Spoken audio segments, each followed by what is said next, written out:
Okay, it looks like we are on. Let me check here. We got just a couple minutes before we start the show. Let me see here. Going live soon. I've got to refresh that screen. All right, so for everybody that is listening, let's get rocking and rolling on this. And today, this is the only show I'm doing consistently live, and there's a number of reasons for it. One is I'm really a radio guy. Okay, just take it for that. I'm just a radio guy. I'd rather be on radio. However, the way things are nowadays, that you got to say to yourself, what are the things I have to do as a business owner in order to get our messaging out? And those are the things that we got to do. And so, saying it that way, this is exactly what we got to do. So we're going to be talking about what's happening around here. Now, today's show, and probably a smart move by me, would be put on some background music because I need to know where my cues are. It's Ralph Peterson. R.J. Lewis, one of our best people. Going to be going over, but definitely listen in and listen up to the Ralph Peterson show. I'll see you guys next Tuesday, 12 p.m. Eastern Standard Time. Be sure, if you're listening to the replay, to like and subscribe.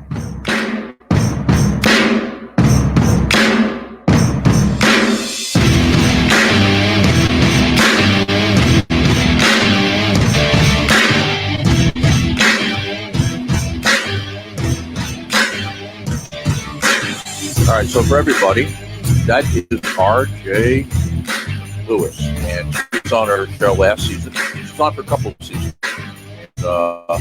And her business had helped so much that she had decided that she couldn't do this anymore because she didn't have the time. And so, anyway, we do miss her because she was one of the great talents that we happen to have here at IBGR. Are you looking here we go. Regionally, I wonder who that is. Are you looking to establish yourself? Who's that character? Who's that masked man? Are you looking to? All right, so here's what's going on. So stop clowning around. This is we're talking about creating a consulting business, and we designed this for all of you. Turn it off for a second. We designed that for all of you who are thinking about starting a consulting company, or you're in the early stages of creating a consulting firm. And what we're bringing to you is our expertise of about 4 decades. If you want to know the exact date, I'll give it to you. I started in this business on the 19th of February in 1979, 78, 79, 79. Yeah, February 79. That's right. I had to kind of go back and compute it. So you can figure it's been 41 years and some change in the business. 2/3 of that time I worked in large corporate consulting. 1/3 of the time I worked in small business consulting, the last third. So what I'm doing here is I'm going to lay out for you how I am rebuilding a consulting firm. And if you're interested in it, I will talk to you about how you can do it. All right, I'm going to put the music back on to find out where we are in the promotion so we can start on time.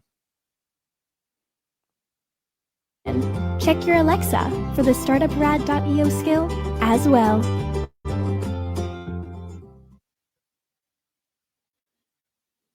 You're listening to IBGR, the International Business Growth Radio Network, better known as another one of those crazy people. Entrepreneurs for Entrepreneurs. All of our hosts are all right, here we go. Business owners broadcasting 24/7 around the world to other entrepreneurs and business owners. We're also known as the #1 global business talk and news station on the internet. So our true. Call sign, so our name, true. And our URL are all the same thing, and they are our broadcast frequency, IBGR.network. Never miss a show if you're looking to start, grow, or exit a business. We are the IBGR network. All right, that's off. You all ready? Because here we go.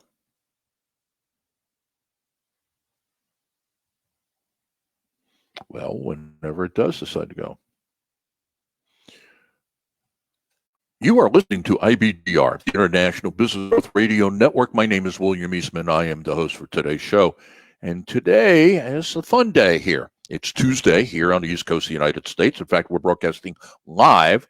Not only broadcasting live on radio, we're broadcasting live on Facebook in our business page. That's right, on our business page. So if you want to join us there and you want to watch this live, I don't know why you would want to watch me live. Well, my face. Go to IBGR Network. That's IBGR Network, just like our URL, which I'm going to talk about in a minute, except we don't have a period or a semicolon or a period or a dot or decimal point. You can go there And when you go there, you'll see my mug. Now it's got about a 10% time delay on it. So what are we talking about? All right. We are rebuilding a consulting operation here. And IBGR, in many ways, as a radio station, we are a consulting firm. Now, you may say, what does that really mean? Well, check this out. We are truly a radio station. When I go through our call sign, I'll play this out because the R of IBGR means radio. The difference between us and a terrestrial radio station is that we do not use a broadcast tower and we do not have to have a license. And on top of it is I have a choice between talking to maybe 1 million people here in the greater Richmond area, everything considered, where our reach goes, or I can get on the internet and talk 7.5 billion people, potentially at least. So you can kind of see where the math is going for us. So IBGR, the radio is the plumbing. What's the water? When you turn on the spigot, what is the water that's coming out? Well, it is predominantly consulting. There is some coaching, there is training, but it's predominantly consulting. And what are we providing you? We are talking 24 hours a day, 7 days a week about how to start, grow, or exit a business. That is our fundamental focus here. And so if you are a company that's under 10 million in revenue, certainly a company that's under 5 million in revenue and under 100 employees, there is nothing we talk about that is not relevant to your business either at the moment or in the future. Now, let's go to the website. Let's get to the show notes. Let's get this show rocking and rolling. IBGR.org. IBGR International is 177 countries. BG, business growth, 24 hours a day, 7 days a week. And talking to entrepreneurs, business owners, people in the gig economy, independent contractors, etc., and R for radio. When you get there, it's our URL, it's our name, and it is also our broadcast frequency. When you get there, you'll see notes. Click notes, and if you're listening live, you're watching this live, and you got to the notes live, what will happen is that you will see a list, a queue of show notes. And now, if you listen to it as a recording, then you may have to do the next step. So right now, if you see CIB.04, now that really it stands for CIB is creating an improvement business, but I decided that nobody would know what that means. They would have gone, are you guys doing home improvement? Because the reality is we're more than a consulting business. And if you think about it, and I'm going to get into this detail because I do it every week, is that the difference between consulting, coaching, and training is not significant. Right? There are some differences, but fundamentally it isn't. And so really what you're doing, if you're in that niche, you are an improvement company. You're looking to help other companies improve, and that is really what your mission is. But we're calling this creating a consulting business so we don't have anybody that's confused. And then you see below that, selecting your consulting model is where we're going to be going today. Now, if you get here and you don't see it on the first page, that means that you're going to have to do a search. Now, you can thumb through 2,200 pages of show notes if you like. I'd recommend not, at least right now. Go to New Choice for Business Search. On the right-hand side, you put in CIB.04, creating a consulting business, and up this will pop. All right? You got there? So I don't care how you're listening live, you're listening to recording, you're listening to podcast. I don't care if you're listening on the IBGR platform, you're listening on Facebook, you're listening on LinkedIn, or you're listening through our partner, which is Startup Radio, which is, you already heard that advertisement for them. Doesn't matter. You're here. Now, as I said when I started, the goal here is for all of you that want to start a consulting business. How do you do that? All right. Well, I've done 5 of them over the last 4 decades. And I'll be a little bit boastful right now because what I want to do is make the case that we might actually know what we're talking about. Is that last one that we did, we took from 0 to $10 million in 3 years, all right, with a gross margin of around 43%. The first year it was 47. By the last year it was 43. Now, in a service-based company where you're providing labor, really what you're doing in a consulting firm, you're providing labor, the gross margins are typically in the high 20s. Ours were in the low 40s. So we have a couple secrets we'd like to share with you, okay? So today we're going to start getting in the nitty-gritty of the business, because what we did in the past, what we did in the previous show, is we talked about the 6 disciplines. So last week it was the 6 disciplines of consulting, based upon, if you looked at the big houses, the big consulting houses, the KPMGs, or I think the Bearing Point now, the McKinsey's, the Deloitte and Touche, or Deloitte, now it's just Deloitte. Arthur Anderson, I think Anderson has been absorbed. Little's been absorbed. Ernst & Young is still around. Price Cooper Waterhouse, I believe, or Price Waterhouse Coopers is still there. And so there are 6 practice areas. We talked about them. I'm not going to go through them extensively. You need to go back and look at last week's notes, and that would be CIB.04. All right, so you can look at those. Now, today is once you've decided on your discipline. In other words, are you going to do strategy or OD? Are you going to do HR? Are you going to do IT? Are you going to do operations? Are you going to do HR? Are you going to do finance? Or some combination of those. Now I have to decide, what business model am I going to use? And the consulting industry has gone through a couple of upheavals over the last few years. And so that's where I want to go here. So look at it as a continuum. We're going to talk about the ends or the extremes. The reality is today it's going to be someplace in between. So on end is the old traditional model that I used to be part of and was part of for a good many years. As I talked about, going from 0 to $10 million in 3 years. And that is what we called the subject matter expert model. In other words, in practical business terms, you sell, what do? You sell time, you sell calendar, and you manage brains. That's kind of it. That's how that business operates. You have a subject matter expert, somebody who knows something inside and out, and then what you do is you attempt to sell them as often as you can. Now, some of them use an hourly model. Some of them use a half a day model. We used a day model for that, so it didn't matter whether you wanted me for an hour or a day. It was going to cost you X, because the opportunity to sell, if you bought me, the opportunity to sell that again is going to be gone. If I'm working for you, and let's say I'm on my General Motors contract and I'm in Coopersville, Michigan, which is just outside of Grand Rapids, and I got there in the morning, I could probably work in Grand Rapids in the afternoon, but certainly if I had another assignment at Saginaw, there's no way I could get from Coopersville to Saginaw in the afternoon. So we charge an hour. But the idea behind this is selling brain, you're managing calendars. That's all you're doing. Works well in large corporations, but what happens when we're talking, as we are right now, to the small business owner? The small business owner is not going to pay the daily fee that you have to charge, because in our industry, we gave our talent 40% of the fee day, right? I couldn't get talent for less than $1,500 a day to them.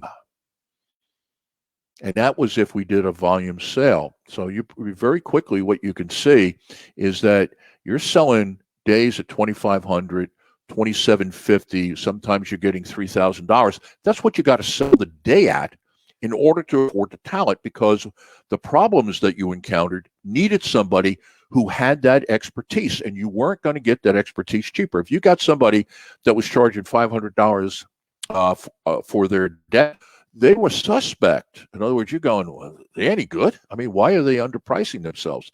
And if you were to sell a client, if I'd go to IBM and say, I got some great talent, only costs $500 a day, they would have thrown me out. Going, where did you get this guy? What is this, rental wino? Did you go down to the Bowery and get a guy with a bottle of Mad Dog and, you put a suit on him or whatever? So that's the nature of the business. Now, in small business, $2,500 a day isn't going to happen. Not in your dreams is that going to occur. So there's been a movement away from that. Now, we were one of the first ones to start this. In fact, when we were doing it, we didn't realize what we were doing. As I moved in about 18 years ago into the small business consulting arena, I knew that the price point was an issue. And even if I'm selling my talent, I have to sell it for something that it's worth. So how do you do that? So the idea was to go to an asset-based consulting model, and that is nothing more than productizing the expertise. So instead of having a subject matter expert who shows up and they kind of pontificate, the old joke of they show up from out of town in an expensive suit, they got, a Rolex watch, a briefcase, and business cards. And then what they do is when they come in, they don't use their own watch for time. They use your watch to tell the time, and then they sell you a bit, and then they stroke you. They ask you to stroke you a big check. So That's kind of the perception of consulting. Well, here, what we did is we took what we knew and we put it onto products, do-it-yourself stuff. Sometimes they require services, sometimes they don't. But if you're going to run a consulting firm that's going to work with smaller businesses, you have to go to an asset-based model. And I'm going to get into it. I'm going to drill down on it. But I want you to hear what I'm saying there. Now, I did this in the introduction, so I'm going to share with you some secret sauce. The objective is answer the question, because next week we're going to pull all this together. And that is, how do I blend the subject matter expert model, brains and time, with the asset model, products? How do I do that to create a low price, high margin business?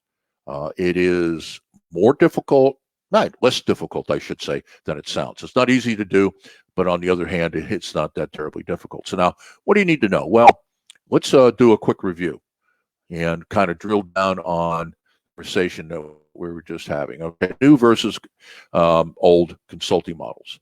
And so, first of all, if I look at starting a consulting business, I'm going to say to myself, there are two fundamental ways that I can do this. One is a consultant, and a virtual consultant is kind of an insider. So are we going to use a model where we're going to place an insider inside the account, or are we going to use a model where the consultant, in this case, the facilitator, I'm using that, the facilitator of the improvement, are they external to the business? Now, virtual executive is a pretty lucrative business. For example, you could sell 1 week of your time on site or now virtually with the client. So you have, for example, that client gets the first week of every month that's yours. Now, you'll be doing some work for them when you're not there, but fundamentally, let's say you sell them a week. If you did that, you could manage 3 accounts at the same time. You couldn't sell the whole month out because there's going to be work that needs to be done. But if you look at a 4-week month, you could sell 3 weeks to 3 clients and charge them. Okay, and in a minute I'll get to what you could charge them. And then you have a week that you're not necessarily down, but it's a paperwork week. You're doing all this stuff that you've got to get done. Now, typically you can't go the last week of the month, I'm going to do all the paperwork, and the first 3 weeks of the month, I'm just going to work these accounts. So you're going to have to work it in. But fundamentally, you can do that, and I've done that. And what you can typically find is that you can charge someplace between $3,000 and $4,500 for the 3 months or for the quarter. So if you did 3 of those, you can easily put together $15,000 without a problem. Now, that is just doing that. You could probably charge more depending upon the account, but most of the time they're gonna balk at this. I typically was getting between $1,500 and $2,000 a month per month for each one of those. So if you run 3 accounts, that's $6,000 a month that you could be pulling in. Now, that's not talking about products that you're selling. Now, on the facilitator side is your external. You're external to the account, okay? And so one is you could be in the subject matter expert. That's the SME. You could be in the SME role where, again, you're there and you're pontificating. You could be in a coach role, or you could be in a trainer role. Now, what's the difference between the 3? Well, I get in this conflict all the time because we got a lot of coaches that work at IBGR and they all disagree with me. That's fine. I don't care. Since it's my show, I get to say what the hell I want to say. Here's the deal. You're going to basically, unless you are a coach that is strictly a process coach, in other words, I talk to you, you tell me what your goals and objectives are, and the sole nature of our relationship is for me holding you accountable for your own goals and objectives. And you never ask me for my advice. You never ask me for an opinion. You don't ask me to evaluate what you're working on. It's simply, I'm right. I'm going to work on these. You you hold me accountable. That's a strict process coach in this definition here. Unless you're that person, really what's going on here is let's say you have a kernel of information, a byte of information. The question becomes is what is the delivery methodology? Now, if I'm working one-on-one with the business owner, I'm probably more in a coaching role than I am anything else. If I'm working with the business owner and their executive team, and I'm probably working more as a consultant in that particular role. And if I'm getting all their first line supervisors together and bringing them into a classroom, passing on the same information, training may be the more appropriate term. Now, I know, again, I said there are people out there who thoroughly disagree with that definition, but they have their own radio show, so they can talk about it themselves. So you need to decide, are you going to go out as a virtual executive, or are you going to go out as an external? Are you going to go out as an insider? You're going to go out as an external person. Now, you may say, well, $1,500 or $2,000 a month for 3 accounts, $6,000 is not enough money. Okay. So 6,000 at 12 is 72,000 a year. Not bad, and it doesn't mean that you're not doing other things. If you want to make more money than that, then perhaps maybe the facilitator role. But the challenge you got in this business is that you have a absolute limit of what the client will pay. See, in the consulting industry, in large corporations, the pricing structure is what we would call cost plus. In other words, I can put all my costs together, put a margin on it, and charge that. And as long as it's not outrageous and the client is getting value, then you can get away with charging that. I've charged anywhere from, I don't know, I think the lowest we ever charged was $1,750 a day because people bought a ton of days, up to about $4,500 a day when I was doing some consulting work with the marketing services division at IBM in the New York area. We were doing a repositioning of the market. So there's a real range to it, and there's no set standard. They probably would have paid me, if my name was Lou Gerstner, who they wound up hiring. If my name was Lou Gerstner, I could have got $15,000 a day. So part of this is, are you a recognized thought leader? I'm not. I'm one of those guys that always was working in the bowels of the company, and I'm the guy that you would hire if you said, you see that hill over there? You got to be on top of that hill tomorrow. The company's going down. You got to save the company. Get on the hill tomorrow. I don't care how you get there. Get on the hill. I'm the guy you would hire. So I wasn't into the fanfare or any of that. All I ever wanted was when a group of consultants got together and he said, who are some of the better consultants you ever worked with? My name would show up in a conversation. That's kind of all the recognition I wanted. All right, so old versus new consulting models. I think that's pretty much, we hit on that. And I'm really going to tell you that this is where getting this right is where your margins are at. If you want to have a low price offer so you can get into the market, because as I said, large corporations is a cost plus gig as long as you show value. In small business consulting, it is market based. And market based means this is what they will pay. You got to figure out how to deliver whatever it is that they need and make some margin on that, which ultimately will turn into profit.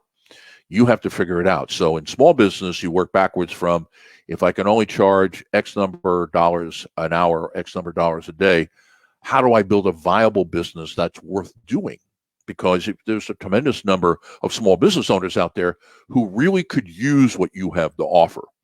But you've got to price it in a way to where price isn't the issue. They're going to work with you or not work with you, and you don't want to make price the problem. Now, does that mean you're going cheap? No, but that just simply means they're going to see the value to it. They can afford it, and that's where it's going to come from. Now, so the new consulting model really moves from billable hours to business results. All right, so that's another thing to consider here, is that what you're beginning to shoot at or shoot for is more of an ROI from your efforts. Now, do you guarantee return on investment? No. The only way you can guarantee a return on investment is if they make you a corporate executive. I mean, I have done ROI projects, but I've only done those, and it haven't been very many, because when people come to me and they go, well, I want a guarantee on your work. And I go, okay, I'll do that for you. But here's the deal. You can't make a decision without my approval. And they're like, what? I said, well, let me paint a theoretical or hypothetical to you.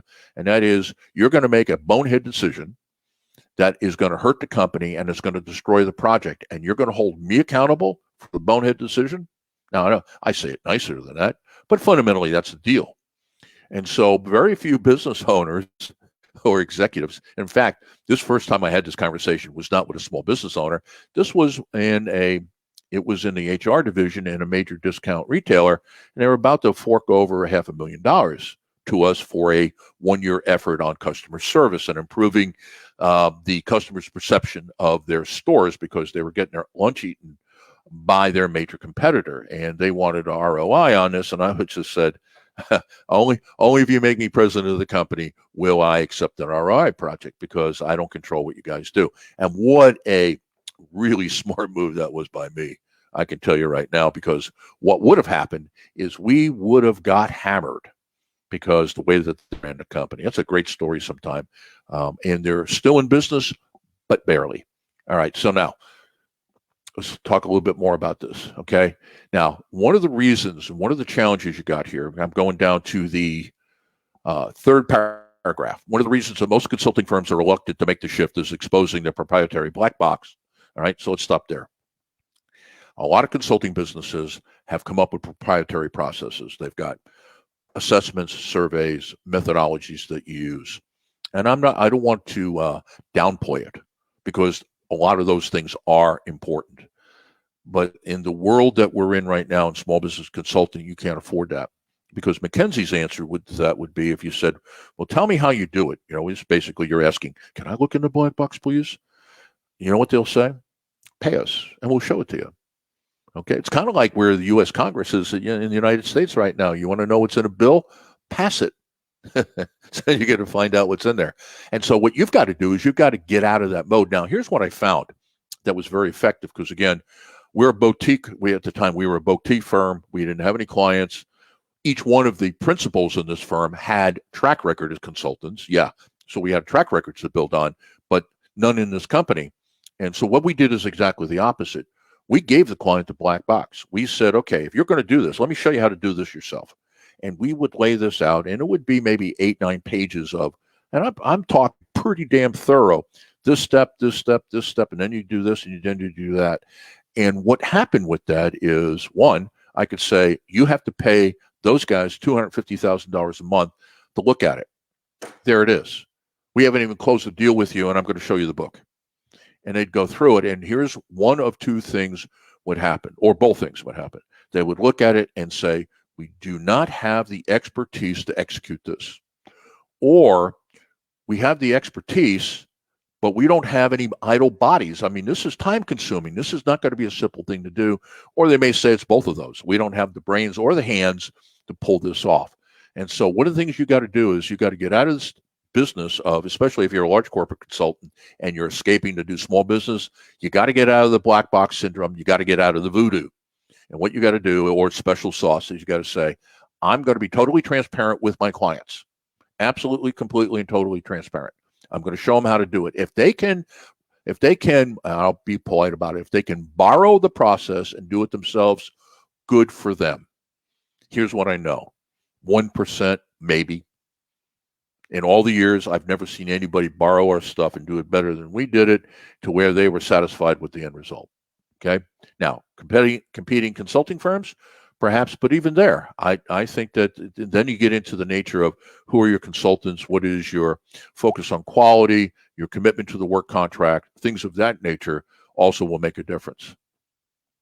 All right. So now, this is how you can differentiate yourself, because now what you have is you can use your intellectual property. And here is the good part of this. And I'm not sure I can get this done before we go to break here. See, what asset do you have to sell? Let's talk about you now not being a consultant, but let's talk about you running a consulting business. What assets do you have? I mean, you're going to value the company, and you're going to find out what the company is worth. And let's say you want to build something to sell, or, whatever. You build something that you want to merge with another company. If it's all in your head, you have nothing to sell. And so by transferring it from your head into, let's say, paper, just for the sake of the conversation, onto paper, what you're now creating is intellectual property that is an asset. And that's why we call it an asset. This is an asset that can be valued. And in fact, if you're really smart about how you build this, and I'll tell you in a minute here how we built it. No, I'll save that story for when we come back. That asset is something you can reuse. In other words, you build it one time, and if you build it correctly, then you can assemble it. In other words, what a customer will get from you, and that's where we're going to go after the break, as well as where we're going to focus next week, is how you bundle this and then price the bundle plus whatever services you're going to put on it. This is how you come back and get a pretty decent margin at a very low price. Because what's happened is once you've built the intellectual property, there is no cost. There is no cost to that anymore. You've paid the first couple of accounts, you've paid for it. So now every time you reuse it, where are you on this? I mean, every time you reuse it, it's all variable costs. What does it cost you to use that material again? The billing, sending them an invoice may be the only charge that you have. And I'm going to go there because this was our secret when we created our Blanchard Solutions Group, and we took it to $10 million. That's how we were able to do it. All right. So I'm getting short on time here. So let me close this out. We're going to be taking a break, and this is divided into 2 podcasts. So you listen to CIB.404, and that is creating a consulting business. And this is the 4th show in the series. And this week, what we're talking about is how to select the right consulting model. And I post this or position this as there are 2 extremes, and your solution is going to be someplace between totally selling experts and totally selling product. What's the combination in the middle? We're going to lay the groundwork for next week when we talk about how to put together ladder or layers to that offer. And I can guarantee you can come in at a low price that the market will be willing to pay, and at the same time have a decent margin. So that's William Eastman. Go nowhere, touch nothing. We'll be right back. All right, so everybody on Facebook, I have not been paying attention to Facebook, so let me see if there are any comments in there. Okay, I don't see any comments. Of course, this probably needs to refresh. And so, what you got is the first piece of this. And let me see where we are on the commercials.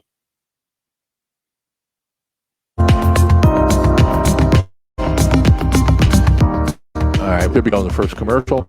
All right, take that off. And so here's the premise behind this. You've got to go to an asset-based consulting model. Now, here's the analogy I'm going to open with. Take your materials and what you want to do. Let's say that you've done nothing. You're going to try to transfer what's in your head to paper, even though it's going to be electronic. Let's just make it paper for right now, or make it parts. It's screws and it's nuts and bolts and things of that nature, because that's the analogy I'm going to be using. You want to break it down to the smallest piece possible, and you want to store it in little pieces. So when you're dealing with a customer and they have a specific need, it's not like you have the bundle laying around. Now, you're going to tell people you have the bundle laying around, but you really don't. What are you going to do? I'm going to go into my parts warehouse, and I'm going to go, I need that bolt, that nut, that screw, and you begin to build that bundle that is unique to that customer. It'll take you no time to build it. It won't cost you any more money than if you had put it together and sitting on the shelf. And the advantage of this is going to be it's custom to the customer. And so almost no cost of building it because you've already done that. And now what you can do is you can charge them a fee for the product. And it's actually easier to charge a fee for the product because people are used to, if I buy X, I got to pay X. It's when they're buying time that they get kind of antsy about the time. So you price your products, not super high, but higher than perhaps normal, because what's embedded in the price of the product? Some service fees. And so maybe at the bottom level, you're doing a do-it-yourself, is that is, okay, there's going to be 1 or 2 hours of phone coaching. Well, it's built into the product price. On the other hand, on your next level of your offer is that it's a full boat. I'm going to offer X number of hours a month to help you with that. Now you put your service fee on it. When you put the whole thing together, your margins are going to start looking pretty healthy. All right, let's see where we are here before we go back.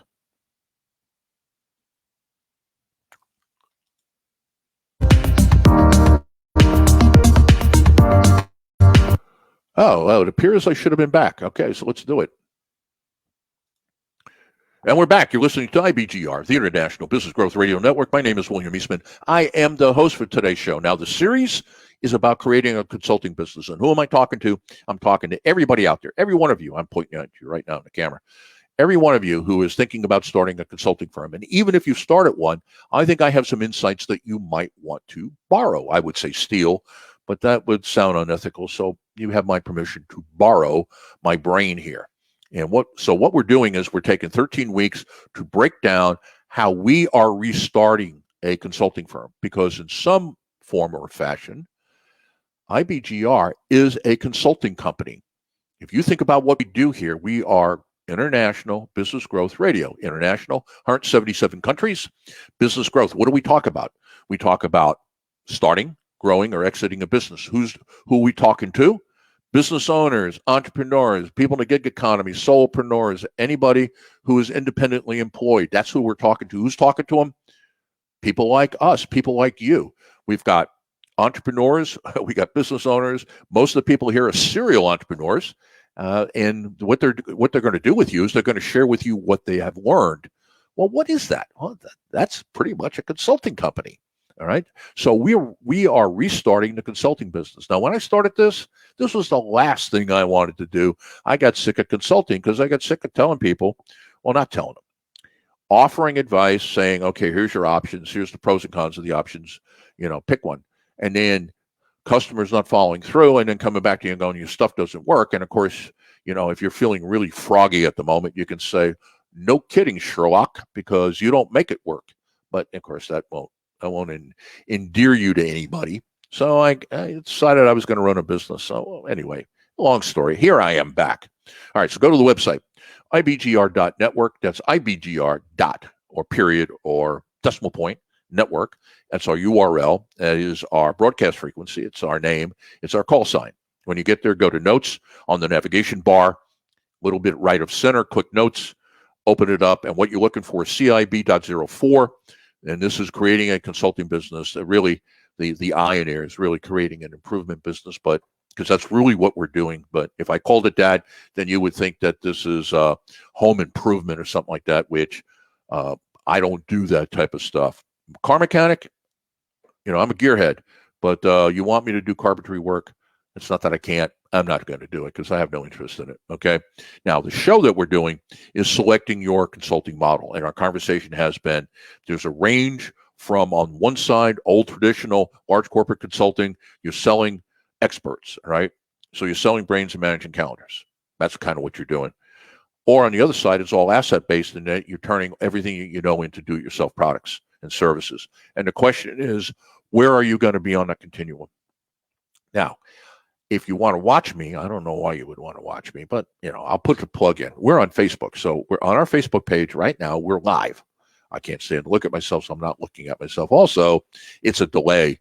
So if I watch my mouth, I'm going, well, I said that 5 minutes ago. No, it's really 20 seconds. Go to IBGR Network, IBGR Network. When you get there, you can see me, okay, for all I'm worth. And coming to you from our glorious studios just outside of downtown Richmond, Virginia. These are the North American studios for IBGR. All right. And what else do I want to say about that? Oh, yeah, one more thing. If you're listening to this as a podcast, a recording, then you may want to search for it rather than try to go to the page. So New Choice for Business Search, which, by the way, is on every damn page we have, and put in CIB.04, creating a consulting business, and up this will pop. Now, where I left off was on the fourth paragraph. Okay, so what we did is we did the introduction, the objective, what do you need to know? I did a quick review of kind of, are you going to be inside person, outside person, new and old consulting models. And now what I'm down to is that the paragraph number 4. And here is the analogy that I want to make as I move into what you need to do. So we need to get prescriptive here because next week is all prescriptive. View it this way. You are going into a warehouse, okay? So you're walking into this warehouse. And this warehouse is filled with parts, all little pieces. Nothing is assembled. It's all, it may be some panels, some metal panels. You got sheet metal screws, you've got nuts and bolts, but basically the whole place is just a bunch of parts. That's what you need to do with your knowledge. You need to take it and you need to break it down. Now, if you want to know how to do that, I'm going to talk a little bit about it next week. But the reality is, that's actually a secret sauce that we have. And so I'm going to offer that if you want to learn how to do that, you're going to have to do more than listen to the radio station. So I don't care if you're at IBGR Network, our business page on Facebook, or you go to our business page on LinkedIn, which is the same handle. Both of those have private groups. On the Facebook page, that one is what? Build Your Business Today. And yeah, I think that's it. And then on LinkedIn, I believe it's the growth community. Doesn't matter. There's only one group in each area you can join them. And I will show you how to do this, because this is how the money is made. You take it, you break it down into little pieces. You're working with a client. You produce your own kind of survey or assessment process. I'll show you how to do that. Once you do it, you get the data, you work with the client, give them the feedback.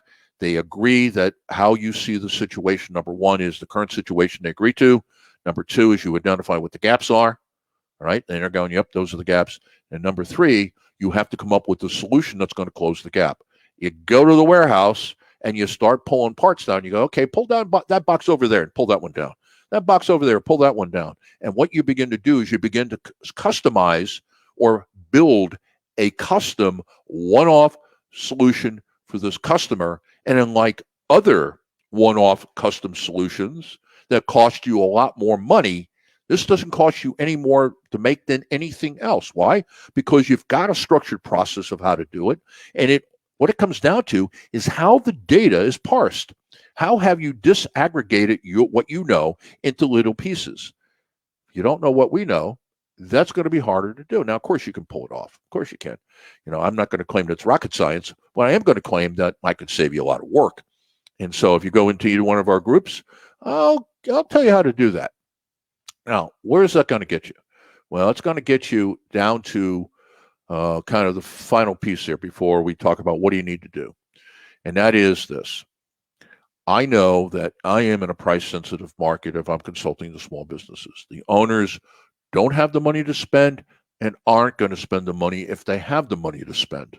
That is just the nature of where you're at. So what I've got to do is I've got to understand that it's a market-based price, that the market is going to design the price and say, you cannot charge more than this. So the challenge I have, and it's a fun challenge, is, okay, how do I make money at that price point? And I'm telling you how to do it right here. All right, so I think that kind of gets that until we get into the nuts and bolts of it. Let's see. What else can I say to you? Oh, let's go to what you need to do. All right. So here's kind of, I am setting up next week's show. That's what we're going to be doing right now. What's going to happen next week? Okay. So number one is look at those 6 consulting practices and the associated domains. Now, if you go back and you look at those, we had strategy and OD. Strategy being, how do we put together a yearly strategy? It also bleeds over a little bit into marketing, into how do we want to position the company and our brand and our products. Okay, after that, we're into marketing and sales. The OD part of it, organizational development, is much more of an analysis of this company is underperforming. How do we get it up to at least where it's performing equal to everybody else? And if it's there, how do we take it to the next level? All right, so let's go to marketing and sales next. Now, there's a number of what we would call subdomains in there, okay? And what I want to do is I want to look at those to say what is the mix, because you have to be clear about what business that you're in. There is not a single big consulting house out there that does everything. I mean, if you look at finance, you look to they're gone now, but Arthur Andersen before they got put out of business by Enron, or you go to Deloitte. Those are the big ones there. If you're looking for market positioning and some OD, McKinsey is probably a better choice. If you're looking for process improvement, Price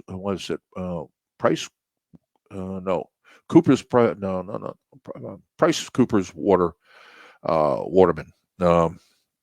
oh, hell, I forgot those guys. I never competed against them anyway, so they don't count. But here's my point. Each one of those companies have taken a piece of the market, and they're experts at that piece. Strategy OD is Capgemini out of Boston. Boston Consulting Group is another one. And so what you have is each one of those have taken one or two practice areas and said, this is who we are. Now, these are billion-dollar firms with thousands of consultants. If it's just you, you're not going to do all 6 of these. So you're going to be able to look at it and pick a couple and say, okay, here is how I'm going to put them together. And next week, we'll talk about how to put those together. What are the combinations? By the way, I'm going to give you stuff next week that you can't get. You cannot get this. And why you can't get it? Because you'd have to know where to buy it, and you're not going to spend the money to buy it. I happen to know these people because I've been buying consulting research for years. We're buddies, and I can't tell you who it is because they'll probably lose their job if anybody found out I wasn't paying for it anymore. All right? Trust me, I got this industry down. So you got to decide what 6 areas of practice, of the 6 areas, is yours, and then the domains underneath of those, which ones are you going to be doing? 1. 2, now, I've got to map the entire consulting process, all right, for each of the selected domains. Now, more than likely, it's going to be a standard process for all of them. However, don't fixate on it's going to be the same process for all of them, because potentially there could be some outliers. But what you want to do is you want to come up with what is your consulting process. And if you want to know what that is, you got to join Facebook, our Facebook group, or you got to join our LinkedIn group, because you're not going to get it if you don't, right? Just not going to hand it out to you. After 40 some odd years of building this stuff, it's not going to hand it out there to anybody comes along. I want to know you. All right. So understand that when you map this out, there are 3 things that you're looking to do. All right. So, and I put in some code words here. RX, results expectations. Whatever it is that you sell to the customer, ultimately, you're going to be selling them on. And if you do this, this is what you will get. Right? So you got results expectations. Number 2 is UX, user expectations, or user experience, I should say. In that, as I am using the product or services, I'm consuming it, let's say, like if it was food, but I'm using it. How easy is it to use? In other words, it could be the most beautiful thing in the world, works wonderfully, gives great results, and it is a bear to operate. So I have to take a look at what is the user experience like, and that is around the product or service. Now we have a bigger picture, and that is what's the customers, the CX, the total customer experience of doing business with you. Now, the way I would do this, and the way if we were working together, I would have you do this, is we start with results expectations, and we work our way out, and then we look at the entire company. But if I'm mapping this out, I've got to be able to get a handle on these 3 because that's what I want to do. Now, think about what's going to happen here. This is part of your uniqueness. They do business with you and say, man, that's a very professional company. I love doing business with them. The X that they sell me works, and it's easy to use. You got that coming out of somebody's mouth. You're already in the unique 10% of the companies out there, the elite. All right, now, number 3, have you converted what you know to a tangible asset? And we'll talk about that next week, about how to do that. Now, more than likely, we'll also have to have some sort of off-the-record conversation, because this is far more involved than I can do in an hour. It's also far more involved than can be done in this medium. This is something that I'd have to show you, so we could do this on Zoom or whatever platform. I think we're using StreamYard here. It doesn't matter to me. They're all appliances. But how do you do that? And there's a set process that you can use that is well documented, well researched, and it works. And of course, I can say it's well researched because I made a lot of money off of it. Number 4, once we have all that done, now we have to be talking to the lawyers, because your IP is important. How do you protect it? Number 1 is, how do we protect the IP? And then when we sell it or allow others to use it, how do we protect it there? This is critical. And what it's critical for is not only to build a viable business around, but this is an asset that could be worth millions of dollars to you. If it's got a track record and it works, this is the primary asset you have in a business. If you think your customer list is going to give you any valuation to your business, on your best day, you're going to get 50 cents on the dollar. In other words, if you got $1 million in clients from last year, you might get $500,000 applied to this year's business in terms of what is the company worth. You can't say, well, I got $1 million in accounts, therefore I should get credit for $1 million in the valuation of my business. Maybe you should, but you're not going to. All right. Number 5, and that is, have you created standalone and bundled solutions? Now, this is where we probably will also, not only we will take it next week, but this is probably also a place where we're going to have to spend some time on this. Now, here's what I believe. This is what I've done. It's going to be, I'll give you enough that you can make your own decisions. You need to come up with some physical stuff to show people. I'll tell you the lesson I learned when I first started this with the warehouse concept. People loved it. They were like, wow, that is pretty slick. And then he said, show me something. And at that point, what can I show them?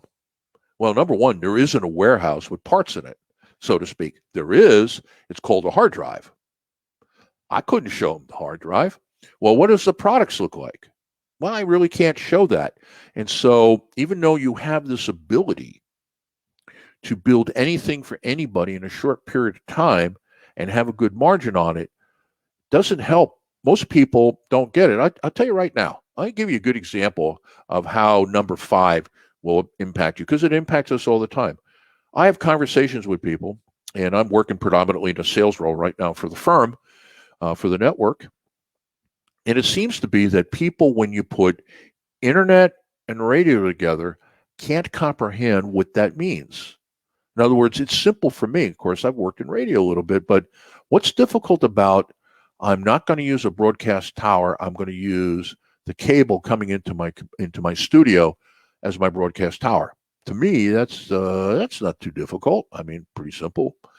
But yet there's a lot of people who go, well, how does that work? And I'm like, how does that work? Don't you have internet?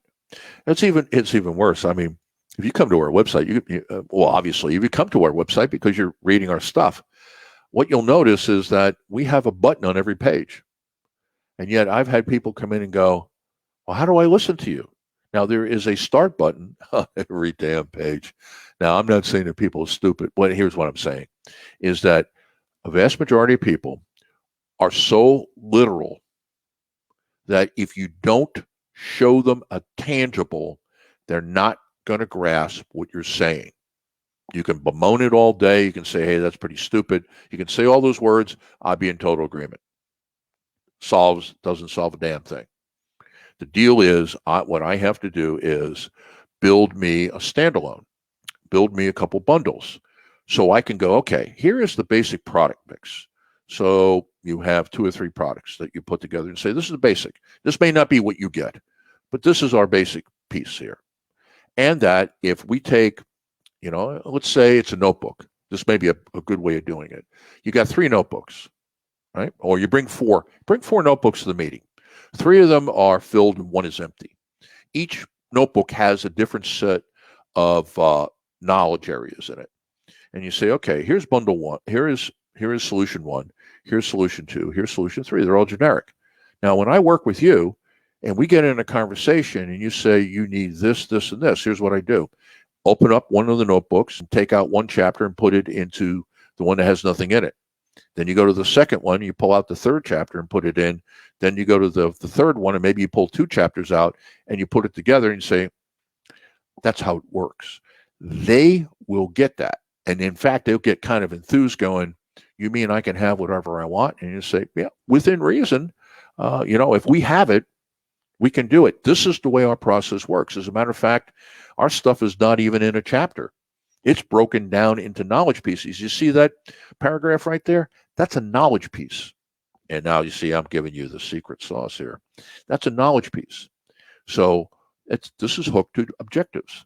So if I know my objective is to do this, all right? I want the participants here to be able to evaluate where the customer's expectations are in terms of assumed, espoused, and their wow factor. Let's say those are the 3 areas. All right. that stuff is broken down in little pieces where I have a little segment on wow. So I pull the wow together, and then I got a segment on espoused or expected expectations, and I got one on assumed. And I put it together and I say, okay, I've got to write some bridging pieces in between all of that. But basically, if I was using a handout as an example, it's 90% written before I write it. I only have to write the bridging pieces. That is what I'm talking about. And then how do you bundle those together? Well, that's a great example, because this is where you make your money in the consulting industry, is that having that stuff that is in the parts bin, and then you put together some examples, and you do your disclaimer. This is not necessarily what you will get, but this gives you an example of what we have.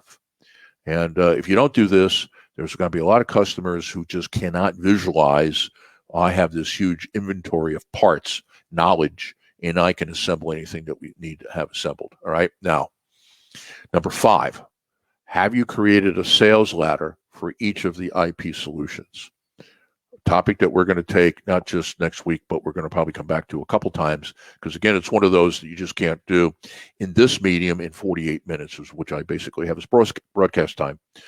And what the sales ladder is, an example. DIY totally. Level 1 is totally DIY. Right? You may get a half hour, an hour phone call to ensure that you know how to use the materials, but fundamentally you're buying the materials and you're going to use them as they are, and you charge a product price. Okay. Now, once the materials have been developed, you pretty much what does it cost you to give it to another customer? And the answer is not much. Basically, the cost of billing. All right, so that's one. Number 2 is that now if you want group coaching on this, where I bring everybody, let's say, into a room in Zoom or a room in StreamYard, and what we're going to do is we're going to work one-on-one on this. Now you put a service charge on it. That's your level 2. Now, if in fact they want you to not be an outsider, but they want you to be an insider and come in and kind of apply this inside the company and help them do it, then you're at the 3rd level. And the secret to this is that you make the entry-level price low enough that they can get in the game. So you want to sell, number 2 is the offer you want to sell. So you price that one where you want to be. That's your sweet spot. Your level 1 is low enough that gets them in using your stuff so you can upsell them. Level 3 is going to be and should be very expensive. Now, not so expensive that they would never do it, but expensive enough that they would go, whoa, you can charge that. Of course we do. Now, the other thing it does is it anchors the mid-price and makes the mid-price where you want it to go. So if you're building a 3-level model, what you want to do is you want to make level 2 the deal. That's what you want to make the deal. And you use level 3 for people to go, well, that's great, but I don't need all those features. Level 2 looks right to me. And of course, that's exactly what you want it. And level 1 is I'm going to get in the door. I'm going to give them some products with a little bit of service on top of it so that I can upsell them. All right. So that's the type of stuff that we got coming.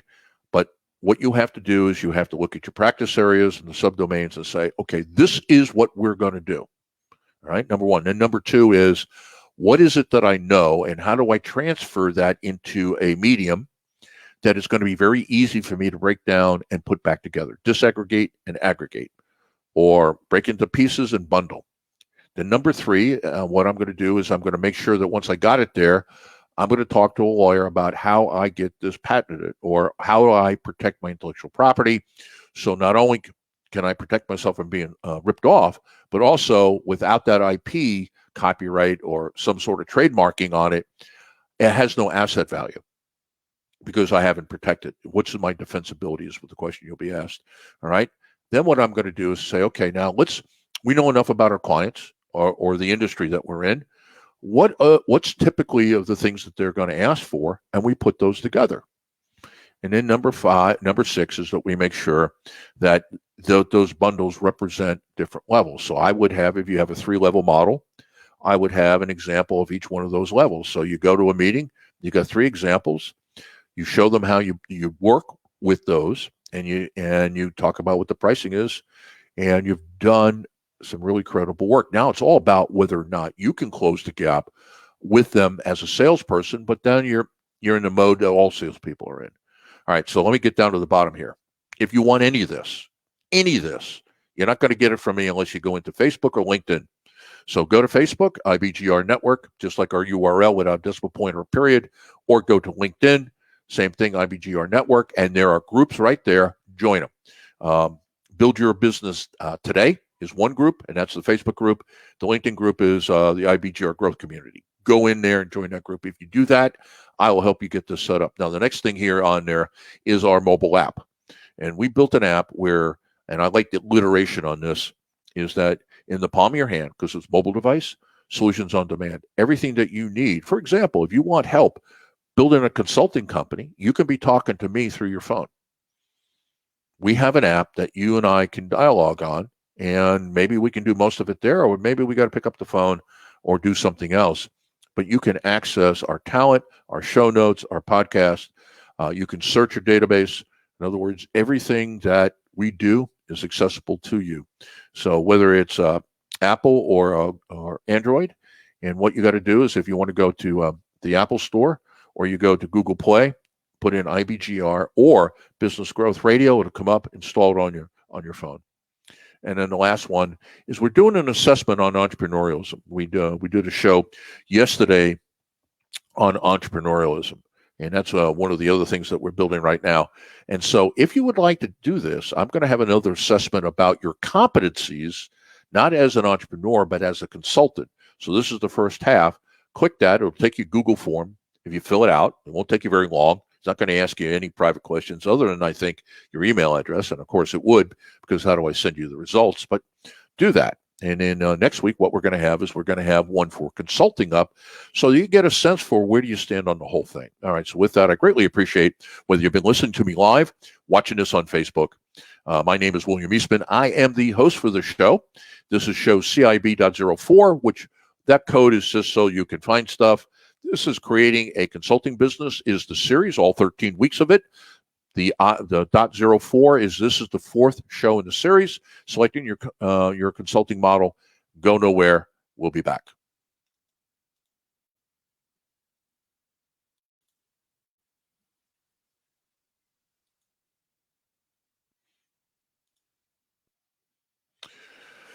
Okay, what the hell's going on here? You never can tell what the hell's going on here. All right, so we just finished that, and hopefully you found that informative. I'm talking about something that I've been doing for 4 decades, so I'm kind of passionate about it. Also, besides being passionate about it, is it does work. And if you're interested in starting a consulting firm, where we're going to be at the end of this season is where we're going to be soliciting for, I don't know, we can probably take on 10 or 15 customers right now, and we will show you how to build a consulting firm. Now, I can't promise you you're going to be able to go from 0 to 10 million in 3 years, because I'm not running the firm you are. But what I can promise is that we will get you started, and we will help you get as close to that as you possibly can. So I greatly appreciate all of you that hung around and are now watching this on Facebook. And then we're going to post it in a couple different places here when we're done. So with that, have yourself a great day. And look, you know what should be going on in your company? IBGR should be in the background. Why play music? Well, why do that other stuff? Because 24 hours a day, 7 days a week, we have these types of conversations. What do we talk about over that entire period? Real simple things like, how do you start a company? How do you grow it? How do you handle employees and disciplinary problems? How do you find the right customers, et cetera, et cetera, et cetera? So be here. All right. So I will catch you. I'll be on here at 12:55 next Tuesday as we get in the next section. And this one is going to be pretty involved. So what we may have to do, and I got to look at it, is schedule an after the show meeting for maybe 30 or 40 minutes where we go through some of the materials, because this is very detailed. All right. So with that, thanks for coming. And this is Eastman. As I used to say back in the day when I was on a ship on the bridge, this is Mr. Eastman. What would I say? Yeah, I would say something like, I stand relieved. Take care.